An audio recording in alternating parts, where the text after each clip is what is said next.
என்னடி இது? இது நீ வரைஞ்சது தானே? அண்ணியோட அண்ணன் தீனா தானே இது? இது நீ வரைஞ்சிருக்கேன்னா அப்போ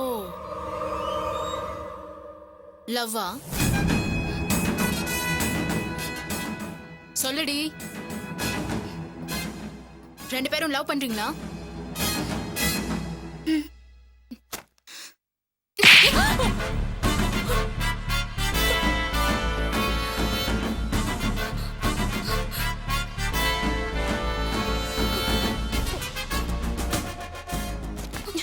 என்ன தைரியம் இருந்தா இவ்ளோ பெரிய தப்ப நீ பண்ணிட்டு செல்வ மாமா மேல பழைய போட்டிருப்ப. இது அம்மா புரிஞ்சுக்காம அர்ச்சனா வீடு வரைக்கும் போய் அவகிட்ட சண்டை போட்டு மண்ணெல்லாம் வாரி தூக்கி போட்டு நீ செத்தாலும் ஆகாது நான் செத்தாலும் ஆகாதுன்னு சொல்லிட்டு வந்திருக்காங்க. ஏண்டி இவ்ளோக்கும் காரணம் நீ தானே? இவ்ளோ பிரச்சனை நடந்ததுக்கு அப்புறமும் செல்வ மாமா மேல தப்பு இல்ல என் மேலதான் தப்புன்னு உன்னால ஒத்துக்க முடியல.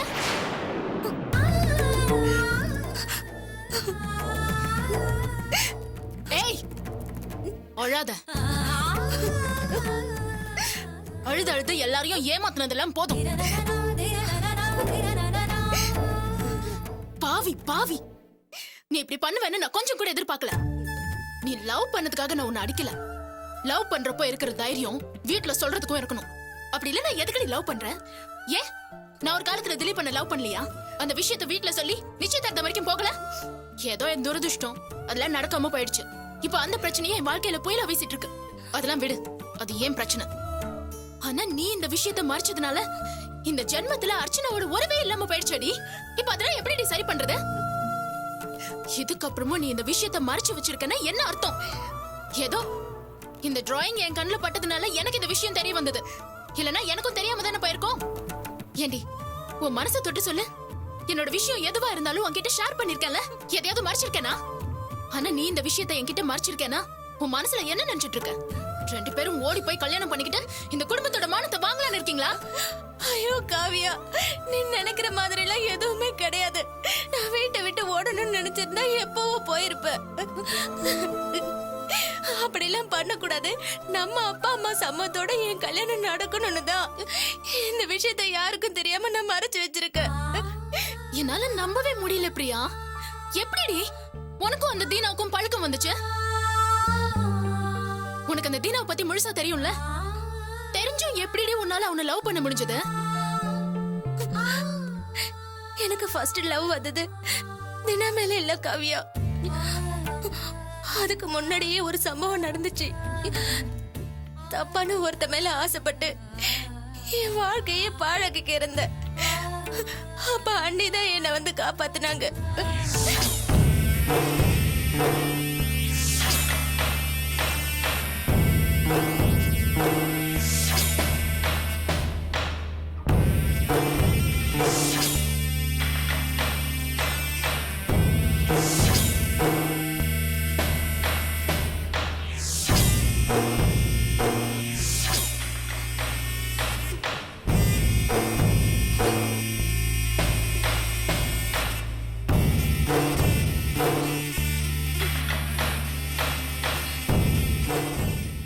இவ்ளோ விஷயம் நடந்திருக்கு, நீ மூச்சு விடாம இருந்திருக்கல்ல?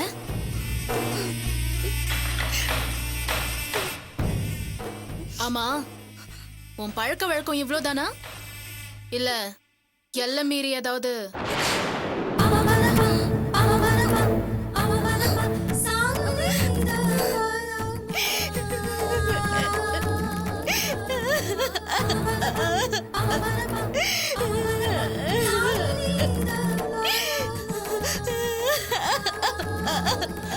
ஏய் பிரியா, அழாதடி. சாரி பிரியா, நான் ஏதோ டென்ஷன்ல அந்த மாதிரி கேட்டுட்டேன். நீ ஏன் தங்கச்சிடி? நம்ம அம்மா வயித்துல பிறந்த நீ அந்த மாதிரி தப்பெல்லாம் பண்ண மாட்ட. கல்யாணமே அப்பா அம்மா சம்மதத்தோட நடக்கணும்னு நினைக்கிற நீ அந்த மாதிரி எந்த சிச்சுவேஷன்லயும் யோசிக்க மாட்ட. எனக்கும் மேல நம்பிக்கை இருக்கு. ஐயோ காவியா, நீ என் மேல இவ்வளவு நம்பிக்கை வச்சிருக்க. ஆனா நான் அந்த நம்பிக்கைக்குரியவெல்லாம் இல்லாம நான் தப்பு பண்ணிட்டேனே. எதையும் வெளியே சொல்ல முடியாம உள்ளுக்குள்ளே துடிச்சிட்டு இருக்க. சரி விடு, அழாத. தீனாவை நம்ம வீட்ல யாருக்கும் பிடிக்கலனாலும் அவர் திருந்தி வாழ்ந்துட்டு இருக்காருன்னு நீ நம்புறல்ல? நீ புத்திசாலி பொண்ணு, தப்பா டெசிஷன் எடுக்க மாட்டேன்னு எனக்கு நம்பிக்கை இருக்கு. ஆனா நீ இவ்ளோ பெரிய விஷயத்த மறைப்பேன்னு நான் கொஞ்சம் கூட எதிர்பார்க்கலடி. எவ்வளவு நாள் இதை மறைச்சு வச்சிட்டு இருக்க முடியும் உன்னால? என் விஷயத்தை விடு, 4-5 நாள்ல செரி வந்தாருன்னா அதுக்கு ஒரு முடிவு தெரிஞ்சிடும். ஆனா உன் விஷயம் அப்படி இல்ல பிரியா. நான் வேணா அம்மா கிட்ட பேசிட்டா? ஐயோ வேண்டாம் காவியா. எப்படி இருந்தாலும் என்னைக்காவது ஒரு நாள் தெரியதானே போகுது. ஐயோ வேண்டாம் காவியா. அன்னைக்கே பார்த்தல்ல, ஒரு பேச்சுக்கு அண்ணியோட சொந்தத்திலே மாப்பிள்ளை பாத்துடலான்னு சொன்னதுக்கு அம்மாவும் அண்ணனும் எப்படி கோவப்பட்டாங்க. இப்ப நான் போய் இந்த விஷயத்த சொன்னா அதை அவங்களால தாங்கிக்கவே முடியாது. எப்படி உன் விஷயத்த சொன்னா அவங்க தாங்க மாட்டாங்களோ அதே மாதிரிதான் என் விஷயமோ. சரிடி, அப்ப இதுக்கு என்னதான் முடிவு? வெயிட் பண்ணலாம் காவியா. கரெக்டான நேரம் வரும்போது நானே இந்த விஷயத்தை வீட்ல சொல்றேன். காவியா, என்னோட காதல் உண்மையானது. நிச்சயமா ஜெயிக்கும். எனக்கு நம்பிக்கை இருக்கு.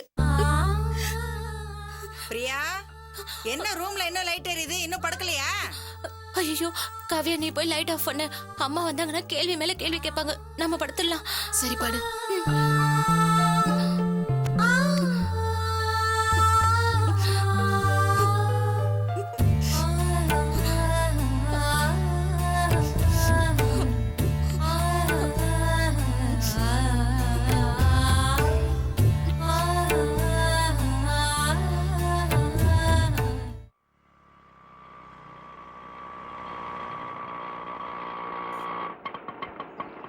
இங்கதான் இந்த வீடு தான். நிறுத்துங்க.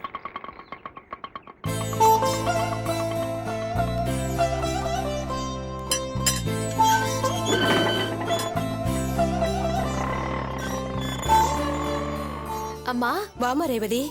வாங்க சமந்தி, நல்லா இருக்கீங்களா? நான் நல்லா இருக்கேன். திருப்பதியில தரிசனம் எல்லாம் ரொம்ப நல்லா இருந்துச்சாமே, ரேவதி சொன்னா. நல்லா இருந்ததுமா. நடந்து போனதுல சீக்கிரமா தரிசனம் பார்த்துட்டோம். அப்படியா? கார காணுமே, சம்மந்தி வெளியே போயிருக்காரா? ஆமா, ஏதோ வேலை இருக்குன்னு காலையிலேயே கிளம்பிட்டாரு. ஒத்த மனுஷன் தனி ஆளாவே எல்லாத்துக்கும் அலைய வேண்டியிருக்கு. அப்பப்ப இந்த பிசினஸ்னு ஊருக்கு வேற போயிடுறாரு. ஆமா ஆமா, அவர் எப்பவும் தொழில் பணம் இதுல கரெக்டா இருப்பாரு. அப்படிதான் இருக்கணும் சம்மந்தி. அப்பதானே இந்த மாதிரி பங்களா காரு இதெல்லாம் வாங்க முடியும். அம்மா நான் கிளம்புறேன், நீங்க பேசிட்டு வாங்க. எங்கடா? வேலைக்குதான். வேலைக்கா? ஆமாமா, இவ்வளவு நாள் ரெஸ்ட் எடுத்தாச்சு. இனிமேல சும்மா உட்காந்துக்கிட்டு தண்டத்துக்கு சாப்பிட முடியுமா? எங்கடா வேலைக்கு போற? முன்னாடி வேலை பார்த்தேன்ல, அதே ஆபீஸ்க்கு தான். அடிபட்டதுனால இத்தனை நாள் லீவ் போட்டாச்சு. இப்ப போய் மேனேஜரை பார்த்து விவரத்தை சொல்லி வேலையில கண்டினியூ பண்ணலான் இருக்கம்மா. மாப்ள, இப்பதான் உடம்பு மெல்ல மெல்ல தேறிட்டு வருது, அதுக்குள்ள வேலைக்கு போகணுமா? ஆமா வாசு, இன்னும் கொஞ்ச நாள் நல்லா ரெஸ்ட் எடுத்துட்டு அதுக்கப்புறமா வேலைக்கு போலாம்ல. என் உடம்புக்கு ஒன்றும் இல்லை, நான் நல்லா தான் இருக்கேன். சும்மா வீட்டில் உட்காந்துருக்க போர் அடிக்குது ரேவதி. அது மட்டும் இல்லாமல் தின்னுட்டு வீட்லயே உட்காந்துருக்கிறது கௌரவமாகவும் இருக்காது.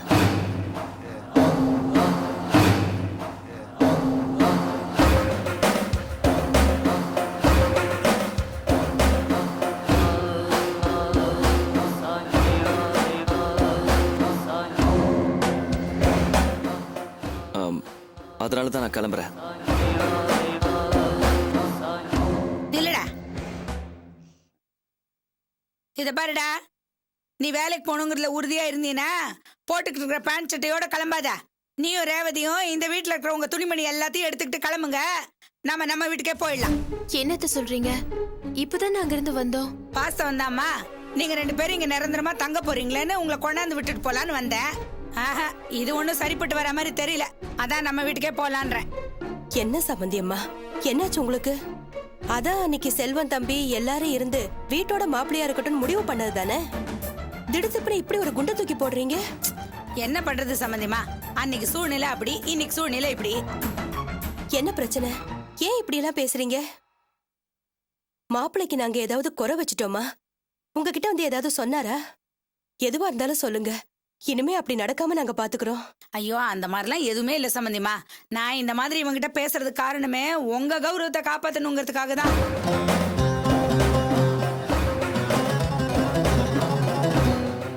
என்ன சொல்றீங்க? எங்க கௌரவத்தை காப்பாத்துறதுக்கா மாப்பிளையும் பொண்ணையும் உங்க வீட்டுக்கு கூட்டிட்டு போறேன்னு சொல்றீங்க? எனக்கு ஒண்ணும் புரியலையே.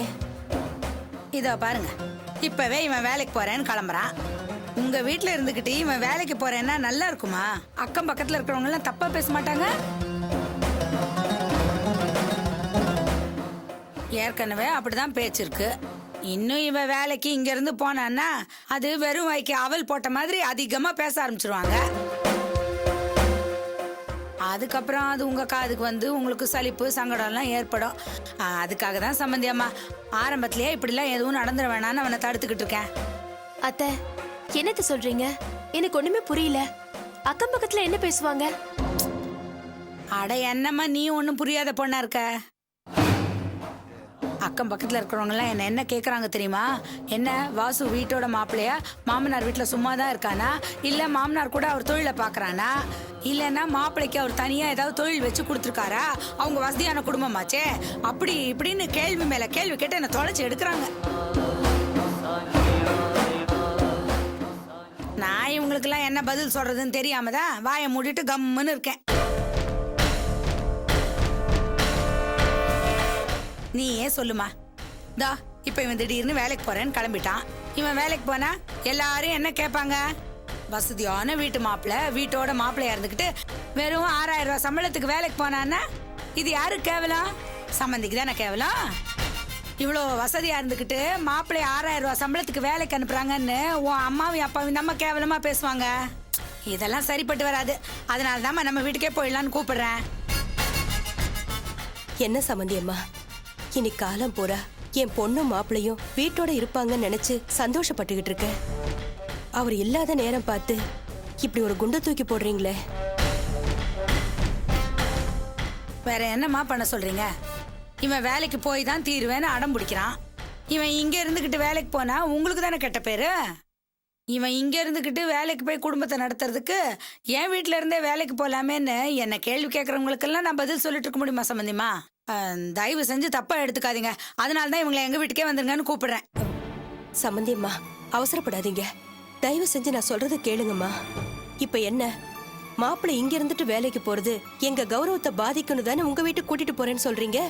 வேண்டாம், மாப்பிள்ளை வேலைக்கு போக வேண்டாம். என்னத்த பேசுறீங்க? வேலைக்கு போகாம நான் வீட்டுல வெட்டியா உட்கார்ந்திருந்தா என் ஃப்ரெண்ட்ஸ் கூட என்ன மதிக்க மாட்டாங்க, கிண்டல் பண்ணுவாங்க. என்னால அப்படிலாம் இருக்க முடியாது. சம்பாதிக்கிறது தான் புருஷ லட்சணம். சம்பாத்தியம் புருஷ லட்சணம் தான், நான் இல்லைன்னு சொல்லல. அது நீயா பிசினஸ் பண்ணி சம்பாதிச்சேன்னா கௌரவமாவும் இருக்கும், உன் மாமனார் வீட்டையும் பாதிக்காது. பிசினஸ் பண்ணதுக்கு நீ எங்கடா போவ? வெறுங்கைய வச்சுட்டு முழம் போட முடியுமா? கிளம்பு வா. என்னம்மா நீ பேசுற? நீ பேசுறத பார்த்தா மாமனார் எனக்கு புதுசா பிசினஸ் வச்சு கொடுக்கணும், அதை நான் பாத்துக்கணும் நீ எதிர்பார்க்கிற மாதிரில இருக்கு.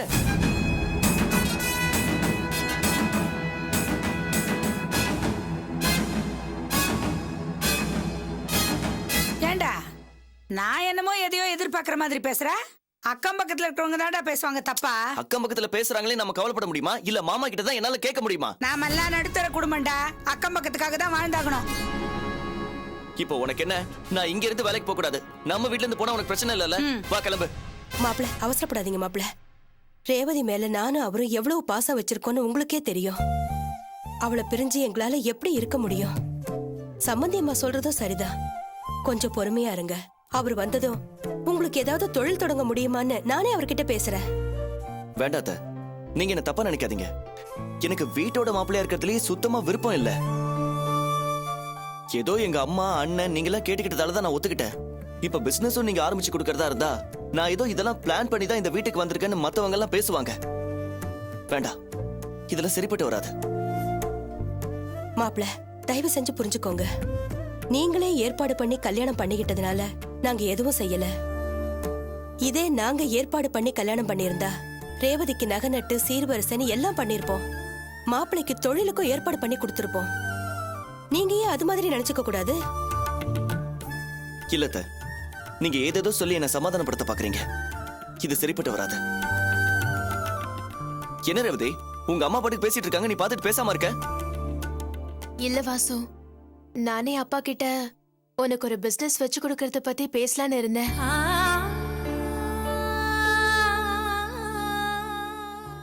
அப்பா என்ன சொல்லுவாரோன்னு பயந்துட்டு இருந்தேன். இப்ப அத்தை பேசுனதும் அம்மா சொன்னதும் சரின்னு தான் தோணுது. ஆக எல்லாரும் சேர்ந்து என் சுயமரியாதையை சுருட்டி வைக்கலாம்னு முடிவு பண்ணிட்டீங்க இல்ல?